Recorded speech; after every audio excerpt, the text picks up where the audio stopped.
नमस्ते दोस्तों, स्वागत बा हमार चैनल में। आज बहुत ही बढ़िया एकदम नया विवाह गीत लेके आइल बानी। ये गीत अच्छा लगे तो हमार चैनल के सब्सक्राइब जरूर करी।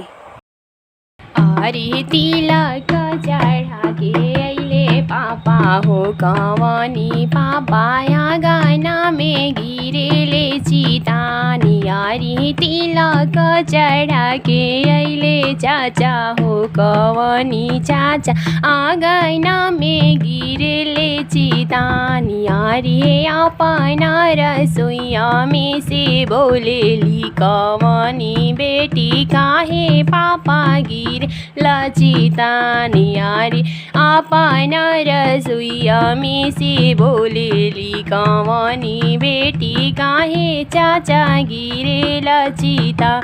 अरे दान दहेज बेटी सब कुछ दिहानी मुख से ना बोलेले दमा। अरे दान दहेज बेटी सब कुछ दिहानी बुलेट खातिर साले दामाद। यारी